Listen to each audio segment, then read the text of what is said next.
सत श्री अकाल। न्यूज़ 18 पंजाब देख रहे सारे दर्शकों का स्वागत है। मैं हाँ विजयपाल बराड़। सब तो पहला गल संयुक्त मोर्चे के वड्डे ऐलान की। संयुक्त मोर्चे वालों एक वड्डा ऐलान किया गया कि पंजाब च कोई किसान महापंचायत नहीं होएगी। दिल्ली के बॉर्डर ते ही जिहड़े मुख मोर्चे ने वो चल रहे हैं। दिल्ली के बॉर्डर तो ही किसान अपनी ताकत दिखाउणगे।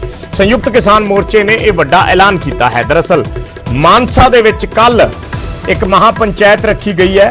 21 फरवरी को बरनाला दे विच एक रैली रखी गई है, पर हुण संयुक्त किसान मोर्चा यह कह रहा है कि महापंचायतां पंजाब दे विच नहीं होणगियां। दिल्ली दे बॉर्डरां ते ही मुख धरने चल रहे हैं और दिल्ली दे बॉर्डरां तो ही जिहड़े किसान अपनी ताकत दिखाउणगे। पर मानसा दे विच एक रैली हो रही है, 21 फरवरी को बरनाला दे विच रैली हो रही है। सो इन्हां रैलियां दा की मकसद है, ये भी फिर बड़े सवाल ने कि संयुक्त मोर्चा एक पासे जेकर ऐलान करता है कि पंजाब च किसान महापंचायतां नहीं होणगियां, तां फिर जिहड़ियां रैलियां पंजाब दे विच होण जा रहीआं ने या हो रहीआं ने, उन्हां दा मकसद की है। एक बारी ਜਿਹੜੀਆਂ महापंचायतां ਦਾ ਐਲਾਨ ਹੋਇਆ ਹੈ, ਅਸੀਂ ਸੰਯੋਗ ਅੱਜ 32 ਕਿਸਾਨ ਜਥੇਬੰਦੀਆਂ ਵੱਲੋਂ ਉਹਨਾਂ ਨੂੰ ਰੱਦ ਕਰਦੇ ਹਾਂ ਕਿ ਉਹ ਨਹੀਂ ਹੋਣਗੀਆਂ, ਕਿਉਂਕਿ 18 ਤਰੀਕ ਦਾ ਜਿਹੜਾ ਪ੍ਰੋਗਰਾਮ ਹੈ ਉਹ ਸਿਰ ਤੇ ਖੜਾ ਹੈ। ਉਹਨੂੰ ਸਫਲ ਬਣਾਉਣਾ ਤੇ ਦਿੱਲੀ ਮੋਰਚੇ ਨੂੰ ਜਿਵੇਂ 26 ਤਰੀਕ ਤੋਂ ਪਹਿਲਾਂ ਸੀ ਉਹਨਾਂ ਲੀਹਾਂ ਤੇ ਲੈ ਕੇ ਆਉਣਾ ਹੈ। ਇਸ ਕਰਕੇ ਪਹਿਲੀ ਗੱਲ ਤਾਂ ਅਸੀਂ ਉਹ ਜਿਹੜੀਆਂ ਕਾਨਫਰੰਸਾਂ ਜਿਨ੍ਹਾਂ ਵੀ ਜਥੇਬੰਦੀਆਂ ਨੇ ਰੱਖੀਆਂ ਹੈ, ਜਿਨ੍ਹਾਂ ਪੰਚਾਇਤਾਂ ਨੇ ਰੱਖੀਆਂ ਹੈ, ਉਹਨਾਂ ਨੂੰ ਅਪੀਲ ਕਰਦੇ ਹਾਂ ਅੱਜ ਦੀ ਪ੍ਰੈਸ ਕਾਨਫਰੰਸ ਰਾਹੀਂ ਕਿ ਉਹ ਜਿਹੜੀਆਂ ਮਹਾਪੰਚਾਇਤਾਂ ਰੱਖੀਆਂ ਹੋਈਆਂ ਉਹ ਨਾ ਕੀਤੀਆਂ ਜਾਣ। ਪੰਜਾਬ ਦੇ ਵਿੱਚ ਠੀਕ ਹੈ, ਕੁਝ ਜੇ ਲੋਕ ਰਾਜਸੀ ਉਹਦਾ ਫਾਇਦਾ ਉਠਾਉਣ ਦੀ ਕੋਸ਼ਿਸ਼ ਕਰਨਗੇ, ਅਸੀਂ ਬਿਲਕੁਲ ਨਹੀਂ ਉਠਾਉਣ ਦੇਵਾਂਗੇ। ਅਸੀਂ ਕਿਸਾਨ ਬਣ ਕੇ ਉਥੇ ਜੂਨ ਤੋਂ ਲਗਾਤਾਰ ਲੜਦੇ ਰਹੇ ਹਾਂ। ਜੂਨ ਤੋਂ ਕਿਸਾਨ ਬਣ ਕੇ ਇੱਥੇ ਬੈਠੇ ਹਾਂ।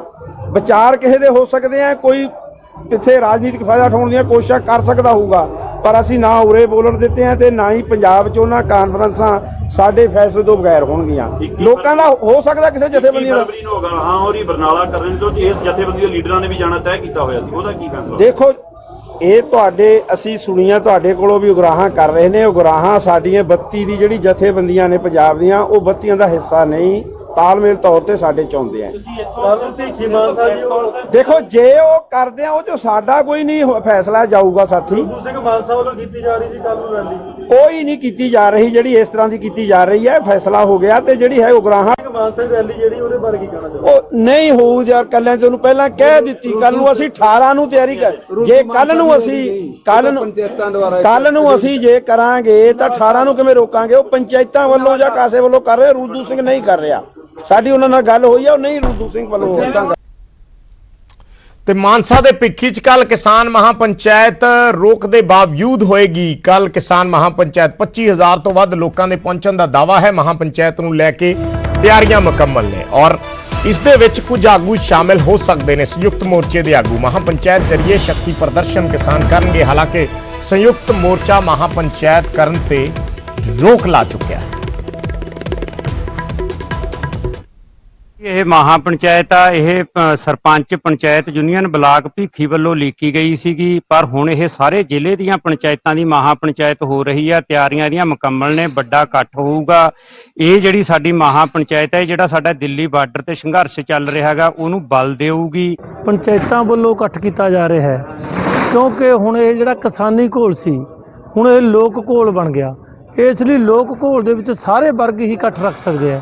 ਇਸ ਲਈ ਕੱਲ੍ਹ ਨੂੰ ਜਿਹੜੇ ਪੰਚਾਇਤਾਂ ਨੇ ਮਹਾਪੰਚਾਇਤ ਬੁਲਾਈ ਹੈ, ਉਹਦੇ ਵਿੱਚ ਅਸੀਂ ਸਾਰੀਆਂ ਜਥੇਬੰਦੀਆਂ ਵੱਲੋਂ ਕਿਸਾਨ ਆਗੂ ਆ ਕੇ ਬੋਲਾਂਗੇ, ਲੋਕਾਂ 'ਚ ਗੱਲ ਰੱਖਾਂਗੇ।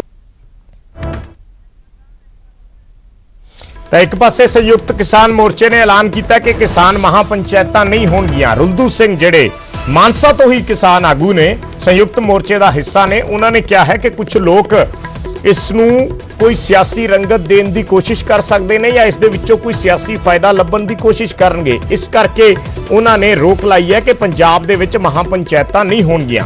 ਦੂਸਰੇ ਪਾਸੇ ਮਾਨਸਾ ਦੇ ਵਿੱਚ ਜਿਹੜੀ महापंचायत ਰੱਖੀ ਗਈ ਸੀ, ਉੱਥੇ ਜਿਹੜੇ ਵਿਅਕਤੀ ਇਸ ਨੂੰ ਆਰਗੇਨਾਈਜ਼ ਕਰ ਰਹੇ ਨੇ, ਉਹ ਕਹਿ ਰਹੇ ਨੇ ਕਿ ਇਹ ਵੱਖ-ਵੱਖ ਪੰਚਾਇਤਾਂ ਵੱਲੋਂ ਪ੍ਰੋਗਰਾਮ ਲਿਖਿਆ ਗਿਆ ਹੈ। 25,000 ਤੋਂ ਜ਼ਿਆਦਾ ਲੋਕ ਇਸ ਵਿੱਚ ਪਹੁੰਚਣਗੇ ਔਰ ਇਹ महापंचायत ਜ਼ਰੂਰ ਹੋਏਗੀ। ਸੋ ਹੁਣ ਇਹ ਸਮਝਣਾ ਹੋਏਗਾ ਕਿ ਇੱਕ ਪਾਸੇ ਸੰਯੁਕਤ ਕਿਸਾਨ ਮੋਰਚੇ ਦੇ ਆਗੂ ਕਹਿ ਰਹੇ ਨੇ ਕਿ ਉਹ महापंचायत ਨਹੀਂ ਕਰਨਗੇ, ਪਰ ਦੂਸਰੇ ਪਾਸੇ ਤਿਆਰੀਆਂ ਹੋ ਰਹੀਆਂ ਨੇ। ਮਾਨਸਾ ਦੇ ਵਿੱਚ ਅਸੀਂ ਤਸਵੀਰਾਂ ਵੀ ਦਿਖਾ ਰਹੇ ਹਾਂ।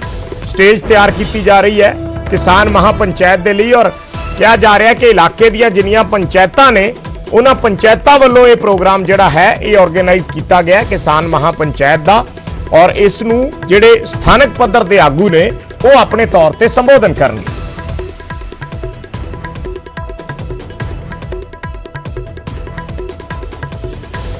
ਸੋ ਮਾਨਸਾ ਦੇ ਭਿੱਖੀ ਦੇ ਵਿੱਚ ਤਿਆਰੀਆਂ ਕੀਤੀਆਂ ਜਾ ਰਹੀਆਂ ਨੇ, ਜਿਹੜੀਆਂ ਅਸੀਂ ਤਸਵੀਰਾਂ ਦਿਖਾ ਰਹੇ ਹਾਂ ਕਿਸਾਨ ਮਹਾਪੰਚਾਇਤ ਦੀਆਂ। ਰੋਕ ਦੇ ਬਾਵਜੂਦ ਵੀ ਕੱਲ ਮਹਾਪੰਚਾਇਤ ਦੀਆਂ ਤਿਆਰੀਆਂ ਚੱਲ ਰਹੀਆਂ ਨੇ ਉਸੇ ਤਰੀਕੇ ਨਾਲ। 25,000 ਤੋਂ ਵੱਧ ਲੋਕਾਂ ਦੇ ਪਹੁੰਚਣ ਦਾ ਦਾਅਵਾ ਕੀਤਾ ਜਾ ਰਿਹਾ ਹੈ।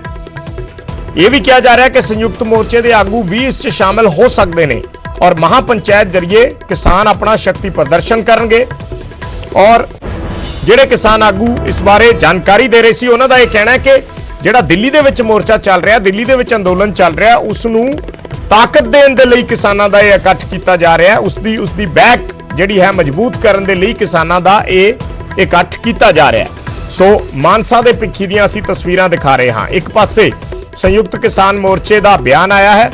ਰੁਲਦੂ ਸਿੰਘ ਕਹਿ ਰਹੇ ਨੇ ਕਿ ਕਿਸਾਨ ਮਹਾਪੰਚਾਇਤ ਪੰਜਾਬ 'ਚ ਨਹੀਂ ਹੋਏਗੀ। ਬਲਦੇਵ ਸ਼ਰਮਾ ਸਾਡੇ ਸਹਿਯੋਗੀ ਜੁੜੇ ਨੇ ਮਾਨਸਾ ਤੋਂ। ਬਲਦੇਵ, ਰੁਲਦੂ ਸਿੰਘ ਹੋਰਾਂ ਦਾ ਬਿਆਨ ਆਇਆ, ਮਾਨਸਾ ਤੋਂ ਹੀ ਬਿਲੋਂਗ ਕਰਦੇ ਨੇ, ਵੱਡੇ ਕਿਸਾਨ ਲੀਡਰ ਨੇ ਮਾਨਸਾ ਇਲਾਕੇ ਦੇ, ਬਠਿੰਡਾ ਮਾਨਸਾ ਇਲਾਕੇ ਦੇ। ਉਹ ਕਹਿ ਰਹੇ ਨੇ ਕਿ ਕਿਸਾਨ ਮਹਾਪੰਚਾਇਤ ਸੰਯੁਕਤ ਮੋਰਚਾ ਨਹੀਂ ਕਰੇਗਾ ਪੰਜਾਬ ਦੇ ਵਿੱਚ ਕੋਈ ਵੀ। ਔਰ ਤਰਕ ਉਹਨਾਂ ਨੇ ਇਹ ਦਿੱਤਾ ਹੈ ਕਿ ਕੋਈ ਸਥਾਨਕ ਪੱਧਰ ਤੇ ਲੋਕ ਆਪਣਾ ਕੋਈ ਸਿਆਸੀ ਜਿਹੜਾ ਹੈ ਕੋਈ ਆਪਣੀ ਮਨਸ਼ਾ ਜਿਹੜੀ ਹੈ ਕਿਸੇ ਦੇ ਅੰਦਰ ਛੁਪੀ ਹੋਈ ਹੈ ਜਾਂ ਕੋਈ ਫਾਇਦਾ ਲੈਣ ਦੇ ਲਈ ਇਹ ਕਹਿ ਸਕਦੇ ਹੈ। ਜਿਹੜਾ ਸੰਯੁਕਤ ਕਿਸਾਨ ਮੋਰਚੇ ਦੇ ਬਿਹਾਫ ਤੇ ਰੁਲਦੂ ਸਿੰਘ ਹੋਰਾਂ ਨੇ ਸਟੇਟਮੈਂਟ ਦਿੱਤੀ ਹੈ ਹੁਣੇ, ਸੰਯੁਕਤ ਕਿਸਾਨ ਮੋਰਚੇ ਦੀ ਸਟੇਟਮੈਂਟ ਸੀ, ਰੁਲਦੂ ਸਿੰਘ ਹੋਰੀ ਉਸ ਦੀ ਜਾਣਕਾਰੀ ਦੇ ਰਹੇ ਸੀ। ਸੋ ਉਸ ਦੇ ਬਾਵਜੂਦ ਤਿਆਰੀਆਂ ਹੋ ਰਹੀਆਂ ਨੇ। ਬਿਲਕੁਲ ਵਿਜੇ, ਦੱਸਣਾ ਚਾਹਾਂਗਾ ਕਿ ਭਿੱਖੀ ਦੇ ਵਿੱਚ ਇਹ ਕਿਸਾਨ ਮਹਾਪੰਚਾਇਤ ਹੋਣੀ ਸੀ ਜਿਹੜੀ ਪੰਚਾਇਤ ਯੂਨੀਅਨ ਵੱਲੋਂ ਰੱਖੀ ਗਈ ਸੀ। ਹਾਲਾਂਕਿ ਸੰਯੁਕਤ ਮੋਰਚੇ ਨੇ ਇਸ ਤੋਂ ਹੱਥ ਪਿੱਛੇ ਖਿੱਚ ਲਏ ਸੀ ਕਿ ਹੁਣ ਪੰਜਾਬ 'ਚ ਕਿਸਾਨ ਜਿਹੜੀ ਪੰਚਾਇਤ ਨਹੀਂ ਹੋਊਗੀ। ਪਰ ਰੁਲਦੂ ਸਿੰਘ ਮਾਨਸਾ ਨਾਲ ਮੇਰੀ ਗੱਲ ਹੋਈ ਹੈ, ਉਹਨਾਂ ਨੇ ਕਿਹਾ ਕਿ ਸਿੰਘੂ ਮੋਰਚੇ ਦੇ ਸੰਯੁਕਤ ਮੋਰਚੇ ਦੀ ਜਿਹੜੀ ਗੱਲ ਹੈ ਉਹ ਅਲੱਗ ਰਹਿ ਹੋ ਸਕਦੀ ਹੈ, ਪਰ ਅਸੀਂ ਇਹ ਪ੍ਰੋਗਰਾਮ ਜ਼ਰੂਰ ਕਰਾਂਗੇ। ਇਹਦੇ ਵਿੱਚ 2-3 ਲੀਡਰਾਂ ਦੇ ਨਾਮ ਵੀ ਉਹਨਾਂ ਨੇ ਦੱਸਿਆ ਕਿ ਉਹ ਪਹੁੰਚਣਗੇ। ਪਰ ਉਹਨਾਂ ਨੇ ਕਿਹਾ, ਇਹ ਵੀ ਕਿਹਾ ਕਿ ਜੇ ਕੋਈ ਲੋਕਲ ਪੱਧਰ ਤੇ ਕੋਈ ਪ੍ਰੋਗਰਾਮ ਕਰਦਾ ਹੈ ਤਾਂ ਅਸੀਂ ਉਹਨੂੰ ਇਨਕਾਰ ਨਹੀਂ ਕਰ ਸਕਦੇ, ਬੈਨਰ ਵੀ ਉਹਦੇ ਵਿੱਚ ਲਾ ਸਕਦਾ ਹੈ ਤੇ ਸੰਯੁਕਤ ਮੋਰਚੇ ਦਾ ਨਾਮ ਵੀ ਵਰਤ ਸਕਦਾ ਹੈ। ਇਸ ਕਰਕੇ ਅਸੀਂ ਇਹ ਪ੍ਰੋਗਰਾਮ ਹੈ ਜਿਹੜਾ ਜ਼ਰੂਰ ਕਰਾਂਗੇ।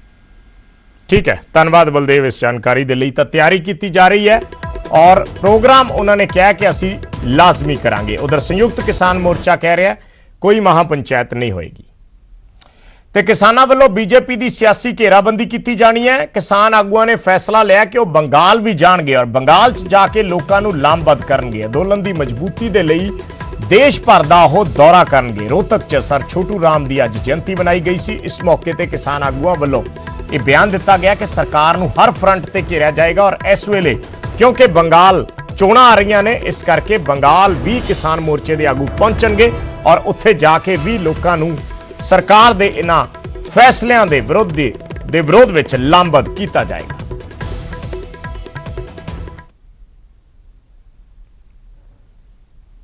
पश्चिमी बंगाल वालों को भी, क्योंकि वहाँ भी किसान हैं, वहाँ भी जो उनकी ज़्यादा लोगों की जीविका है वो खेती है और वो भी हमारे भाई हैं और वहाँ भी हम जाएंगे। और जो वोट का है उनको भी हम कहेंगे कि जो हमारा पक्ष के कानून ना बनाए, क्या हम उसे वोट डालनी चाहिए? उसे बिल्कुल नहीं डालनी चाहिए। जो हमारी जीविका छीन रहा है उसको बिल्कुल नहीं वोट डालनी चाहिए। बाकी किसी को डालें, हम ये नहीं है कि एक पार्टी को डालो, हम एक के समर्थक नहीं है, लेकिन जो हमारा विरोधी है, जो हमारे जीविका छीन रहा है उसका मत। पंचायत जरूर करेंगे, सब जगह पूरे देश में पंचायत करेंगे। हम जाएंगे बंगाल में भी जाएंगे, बंगाल में भी बड़ी मीटिंग होगी, वहां की भी सरकार कुछ तंग कर रही, किसानों को कुछ भारत सरकार तंग कर रही, जाएंगे बहाना किसी का होगा, पंचायत वहां पे भी करेंगे। दिक्कत ना मानो, सारी जत्थेबंदी जाएगी वहां पे भी पंचायत करेंगे। जितने गए उतने फिर आ जाते हैं। हर पंचायत ने फैसला कर दिया कि हर घर का आदमी जाएगा और जितने आदमी वहां से आएंगे उतने वहां फिर जाएंगे। क्या हम माने आपकी रणनीति है ऐसी कि रोटेशन बना रहे? हाँ, ये काम का मौका है, हमने रणनीति ऐसी बनाई है। ना तो यहाँ कमी रहेगी और ये भी कहा है गांव में कि जो यहाँ बैठे उनका काम नहीं रुकना चाहिए, उनका काम गाँव वाले पहले करें। ਤੇ ਕਿਸਾਨ ਅੰਦੋਲਨ ਵਿਚਾਲੇ ਪ੍ਰਧਾਨ ਮੰਤਰੀ ਮੋਦੀ ਨੇ ਅੱਜ ਫਿਰ ਦੁਹਰਾਇਆ ਕਿ ਖੇਤੀ ਕਾਨੂੰਨਾਂ ਨੂੰ ਲੈ ਕੇ ਭਰਮ ਫੈਲਾਏ ਜਾ ਰਹੇ ਨੇ। ਵਿਦੇਸ਼ੀ ਕੰਪਨੀ ਲਿਆਉਣ ਵਾਲੇ ਅੱਜ ਗੁੰਮਰਾਹ ਕਰ ਰਹੇ ਨੇ। ਜ਼ਮੀਨ ਖੋਣ ਵਾਲੇ ਨਹੀਂ ਚਾਹੁੰਦੇ ਕਿ ਕਿਸਾਨਾਂ ਦੀ ਆਮਦਨ ਵਧੇ। ਯਾਨੀ ਅਸਿੱਧੇ ਤਰੀਕੇ ਨਾਲ ਪ੍ਰਧਾਨ ਮੰਤਰੀ ਨਿਸ਼ਾਨਾ ਕਾਂਗਰਸ ਪਾਰਟੀ ਤੇ ਲਾ ਰਹੇ ਨੇ। ਨਾਮ ਨਹੀਂ ਉਹਨਾਂ ਵੱਲੋਂ ਲਿਆ ਗਿਆ, ਪਰ ਉਹਨਾਂ ਕਿਹਾ ਕਿ ਵਿਦੇਸ਼ੀ ਕੰਪਨੀਆਂ ਲਿਆਉਣ ਵਾਲੇ ਅੱਜ ਭਾਰਤ ਦੀਆਂ ਕੰਪਨੀਆਂ ਬਾਰੇ ਗਲਤ ਪ੍ਰਚਾਰ ਕਰ ਰਹੇ ਨੇ। ਸਰਕਾਰ ਹਰ ਨਾਗਰਿਕ ਦੇ ਭਲੇ ਦੀ ਕੋਸ਼ਿਸ਼ ਕਰ ਰਹੀ ਹੈ। ये आज प्रधानमंत्री वालों मुड़ दोहराया। इन कृषि कानूनों को लेकर भांति भांति का प्रचार करने की कोशिश की गई। ये पूरे देश ने देखा है कि जिन्होंने देश के कृषि बाजार में विदेशी कंपनियों को बुलाने के लिए कानून बनाया, वो आज देसी कंपनियों के नाम पर किसानों को डरा रहे हैं। साथियों, राजनीति के लिए झूठ और अपप्रचार की ये पोल अब स्वयं किसान खोल रहे हैं। देश की जनसंख्या बढ़ने के साथ खेती की जमीन छोटी से छोटी होती जा रही है। इसलिए देश में किसान उत्पादक संघों का निर्माण बहुत आवश्यक है। आज सरकार छोटे किसानों के हजारों किसान उत्पादक संघ यानी एफपीओ बना रही है। 1-2 बीघा के 500 किसान परिवार जब संगठित होकर बाजार में उतरेंगे तो वो 500,000 बीघा के किसान से भी ज्यादा ताकतवर होंगे।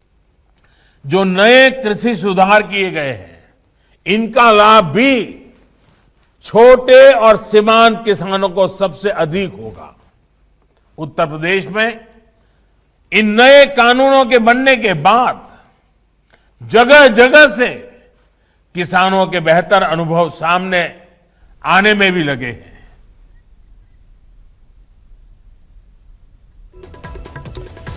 ਤਾਂ ਪ੍ਰਧਾਨ ਮੰਤਰੀ ਵੱਲੋਂ ਅੱਜ ਇਹ ਗੱਲ ਦੁਹਰਾਈ ਗਈ ਕਿ ਖੇਤੀ ਕਾਨੂੰਨਾਂ ਨੂੰ ਲੈ ਕੇ ਭਰਮ ਫੈਲਾਇਆ ਜਾ ਰਿਹਾ ਹੈ ਔਰ ਕਾਂਗਰਸ ਤੇ ਉਹਨਾਂ ਨੇ ਨਿਸ਼ਾਨੇ ਲਾਏ ਕਿ ਵਿਦੇਸ਼ੀ ਕੰਪਨੀ ਲਿਆਉਣ ਵਾਲੇ ਹੁਣ ਗੁੰਮਰਾਹ ਕਰ ਰਹੇ ਨੇ। ਜ਼ਮੀਨ ਖੋਣ ਵਾਲੇ ਨਹੀਂ ਚਾਹੁੰਦੇ ਕਿ ਕਿਸਾਨਾਂ ਦੀ ਆਮਦਨ ਵਧੇ। ਇਹ ਬਿਆਨ ਅੱਜ ਪ੍ਰਧਾਨ ਮੰਤਰੀ ਵੱਲੋਂ ਦੁਬਾਰਾ ਦਿੱਤਾ ਗਿਆ ਹੈ। ਪਹਿਲਾਂ ਵੀ ਲਗਾਤਾਰ ਜਦੋਂ ਲੋਕ ਸਭਾ ਦੇ ਵਿੱਚ 2 ਵਾਰ ਪ੍ਰਧਾਨ ਮੰਤਰੀ ਨੇ ਸੰਬੋਧਨ ਕੀਤਾ, ਦੋਨੇ ਵਾਰ ਉਹਨਾਂ ਵੱਲੋਂ ਇਸ ਗੱਲ ਤੇ ਜ਼ੋਰ ਦਿੱਤਾ ਗਿਆ ਕਿ ਕਾਂਗਰਸ ਪਾਰਟੀ ਜਿਹੜੀ ਹੈ ਜਾਂ ਵਿਰੋਧੀ ਧਿਰਾਂ ਨੇ ਜਿਹੜੀਆਂ ਉਹ ਕਿਸਾਨਾਂ ਨੂੰ ਗੁੰਮਰਾਹ ਕਰ ਰਹੀਆਂ ਨੇ ਔਰ ਇਹ ਕਾਨੂੰਨ ਕਿਸਾਨਾਂ ਦੇ ਹੱਕ ਵਿੱਚ ਨੇ। ਲਗਾਤਾਰ ਚਾਹੇ ਐਗਰੀਕਲਚਰ ਮਿਨਿਸਟਰ ਹੋਣ ਚਾਹੇ ਪ੍ਰਧਾਨ ਮੰਤਰੀ ਹੋਣ, ਲਗਾਤਾਰ ਇਹ ਬਿਆਨ ਦੇ ਰਹੇ ਨੇ ਕਿ ਇਹ ਕਾਨੂੰਨ ਜਿਹੜੇ ਨੇ ਕਿਸਾਨਾਂ ਦੇ ਹੱਕ ਵਿੱਚ ਨੇ ਔਰ ਜੇ ਕਿਸਾਨਾਂ ਨੂੰ ਕੋਈ ਉਸ ਤੇ ਇਤਰਾਜ਼ ਹੈ ਜਾਂ ਕੋਈ ਸ਼ੱਕ ਸ਼ੁਬੇ ਨੇ ਤਾਂ ਸਰਕਾਰ ਉਸ ਦੇ ਵਿੱਚ ਤਬਦੀਲੀ ਕਰਨ ਦੇ ਲਈ, ਉਸ ਦੇ ਵਿੱਚ ਸੰਸ਼ੋਧਨ ਕਰਨ ਦੇ ਲਈ ਤਿਆਰ ਹੈ। ਬੀਜੇਪੀ ਦੇ ਜਿਹੜੇ ਆਗੂ ਨੇ ਉਹ ਵੀ लगातार ये बयान देते आ रहे हैं कि जल्दी इसका मसला हल कर लिया जाएगा।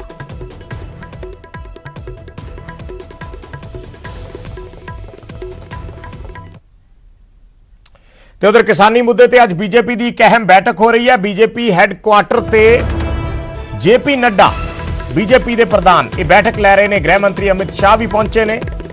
बीजेपी के जिहड़े किसान आगू ने उन्हां दे नाल बैठक चल रही है। हरियाणा ते यूपी के जिहड़े किसान लीडर ने उन्हां दे नाल मीटिंग चल रही है।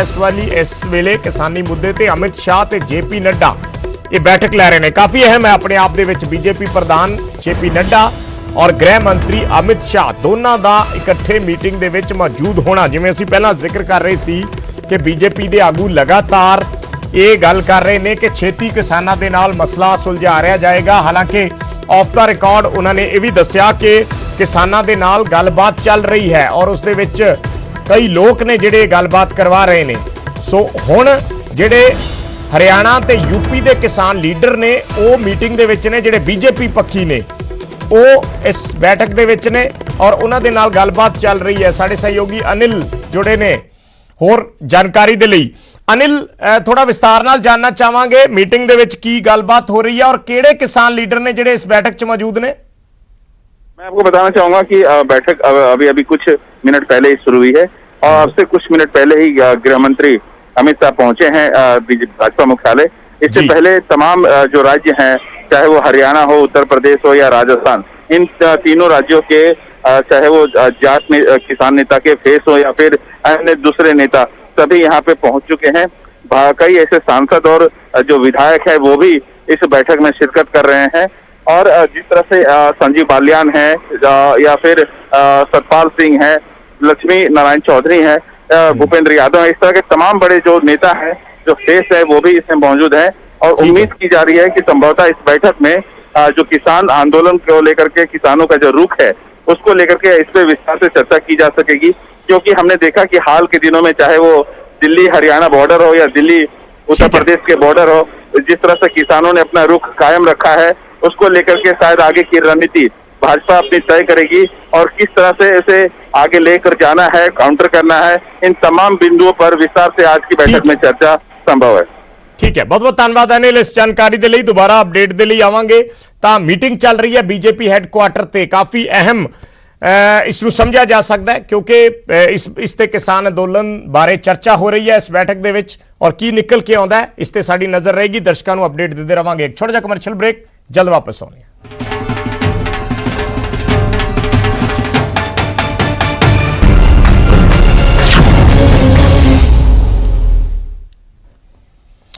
ਤੇ ਸੰਵੇਦਨਸ਼ੀਲ ਹਲਕਿਆਂ ਤੇ ਚੋਣ ਕਮਿਸ਼ਨ ਦੀ ਪੈਣੀ ਨਜ਼ਰ ਹੈ। ਵੋਟਾਂ ਦੀ ਗਿਣਤੀ ਕੱਲ ਹੋਣ ਜਾ ਰਹੀ ਹੈ ਪੰਜਾਬ ਦੇ ਵਿੱਚ ਨਗਰ ਨਿਗਮ ਤੇ ਨਗਰ ਕੌਂਸਲਾਂ ਦੀ ਔਰ ਉਸ ਦੇ ਲਈ ਮਾਈਕਰੋ ਆਬਜ਼ਰਵਰ ਨਿਯੁਕਤ ਕੀਤੇ ਗਏ ਨੇ। ਸੂਬੇ ਦੇ ਸਾਰੇ ਡੀਸੀਜ਼ ਨੂੰ, ਡਿਪਟੀ ਕਮਿਸ਼ਨਰਜ਼ ਨੂੰ ਹੁਕਮ ਜਾਰੀ ਕੀਤੇ ਗਏ ਨੇ। ਸੰਵੇਦਨਸ਼ੀਲ ਤੇ ਅਤੀ ਸੰਵੇਦਨਸ਼ੀਲ ਹਲਕੇ ਨਿਗਰਾਨੀ ਹੇਠ ਰਹਿਣਗੇ। ਪਹਿਲਾਂ ਤੋਂ ਨਿਯੁਕਤ ਆਬਜ਼ਰਵਰਾਂ ਨੂੰ ਇਹ ਮਾਈਕਰੋ ਆਬਜ਼ਰਵਰ ਰਿਪੋਰਟ ਦੇਣਗੇ।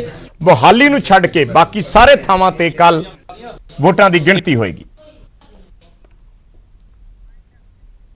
ਤੇ ਇਸ ਬੁਲੇਟਿਨ ਚ ਇੰਨਾ ਹੀ। ਇੱਕ ਛੋਟਾ ਜਿਹਾ ਬ੍ਰੇਕ।